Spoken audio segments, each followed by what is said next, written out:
Hey everybody, welcome back to A Long Walk to Water by Linda Sue Park. Today I'm going to be reading chapter 12 to you. And another quick reminder that the PDF is right down here if you would like to read along with me. So let's get going. And let's look at our vocabulary. As always, there is going to be a handful of vocabulary words that are important to go over in these chapters. Understanding vocabulary is key to developing deeper understanding of the books that you read. So the words that we picked out for this chapter begin with this top word that's pronounced clangor. This is a noun, and it means a continuous loud banging or a ringing sound, a loud ringing sound. Below that is the word despair, also a noun, and this is when you give up on hope. It's a complete loss of hope. If you think about our characters, Naya and Salva, and the challenges that they have been through, losing their families, illness, starvation, moving away from a war zone, etc. These are the kinds of things that can impact somebody so greatly that they actually lose hope. So they feel that despair. Underneath that is the verb skitter. To skitter means to move lightly and quickly or in a hurried way. I always think of sand crabs. You know, when you see them running across the beach, I always think about those crabs when I hear the word skitter. So to move lightly and quickly. Below that is another verb.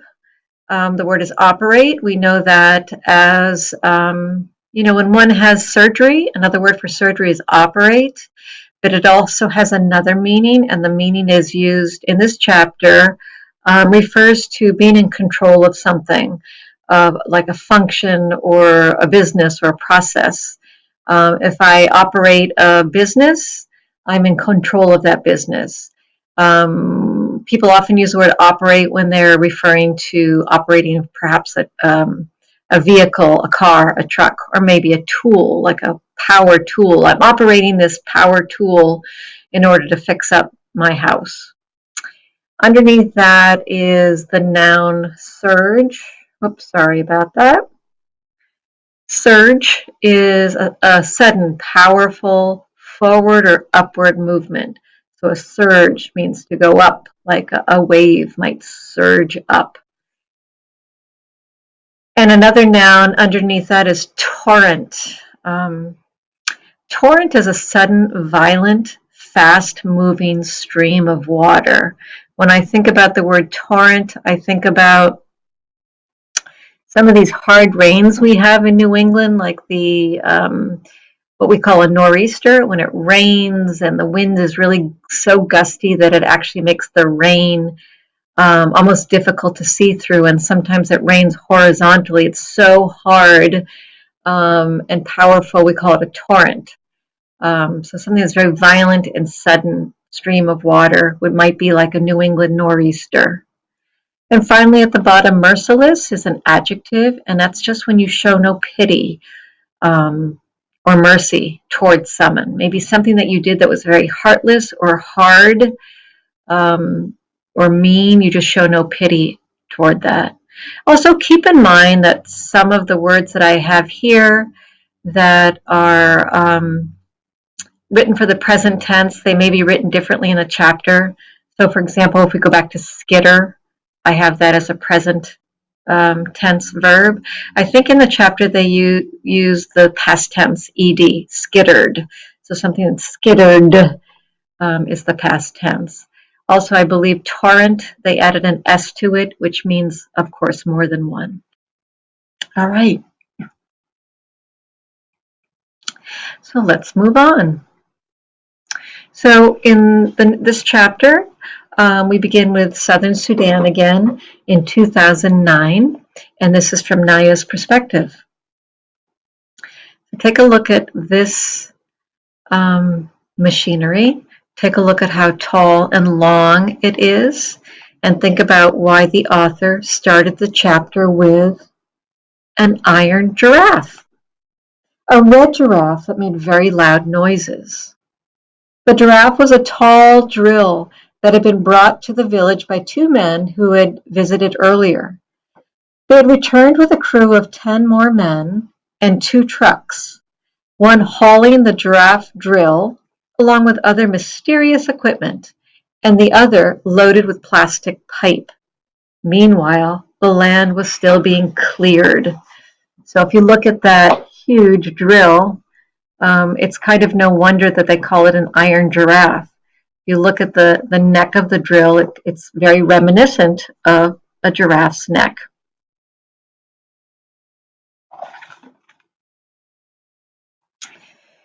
Naya's mother tied the baby on her back and walked with several other women to a place between the village and the pond.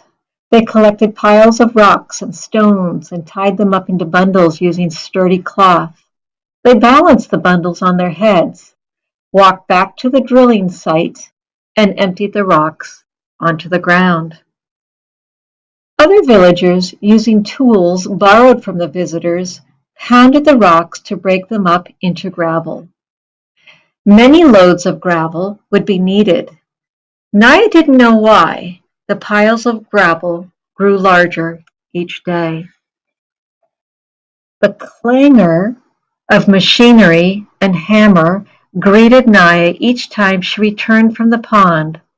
Unfamiliar noises that mingled with the voices of men shouting and women singing.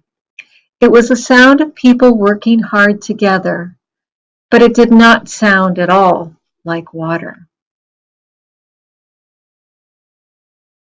Okay, so now we're at a refugee camp, the Aitang refugee camp, which is in Ethiopia, and this is in the year 1985. And here we are back with Salva and his perspective. Mother, mother, please. Salva opened his mouth to call out again, but the words did not come. Instead, he closed his mouth, lowered his head, and turned away. The woman in the orange headscarf was not his mother. He knew this for certain, even though she was still far away and had not seen her face. Uncle's words came back to him. The village of Arik was attacked, burned. Few people survived. No one knows where they are now. In the moment before calling out to the woman a second time, Salva realized that Uncle had truly meant something Salva had known in his heart for a long time. His family was gone. They hadn't been killed by bullets or bombs, starvation or sickness. It didn't matter how. What mattered was that Salva was on his own now. He felt as though he were standing on the edge of a giant hole, a hole filled with black despair of nothingness. I am alone now. I am all that is left of my family. His father, who had sent Salva to school, brought him treats like mangoes, trusted him to take care of the herd. His mother, always ready with food and milk and a soft hand to stroke Salva's head. His brothers and sisters, whom he had laughed with and played with and looked after. He would never see them again. How can I go on without them? But how can I not go on? They would want me to survive, to grow up and make something of my life, to honor their memories. What was it Uncle had said during that first terrible day in the desert? Do you see that group of bushes? You need only to walk as far as those bushes. Uncle had helped him get through the desert that was bit by bit, one step at a time. Perhaps Salva could get through life at the camp in the same way. I need only to get through the rest of this day, he told himself. This day and no other. If someone had told Salva that he would live in the camp for 6 years, he would never have believed it. So now we're jumping ahead 6 years later, and this is in July of 1991, and we are still reading from the perspective of Salva. So again, it's 6 years later. They're going to close the camp. Everyone will have to leave. That's impossible. Where will we go? That's what they're saying. Not just this camp, all of them. The rumors skittered around the camp. Everyone was uneasy. As the days went by, the uneasiness grew into fear. Salva was almost 17 years old now, a young man.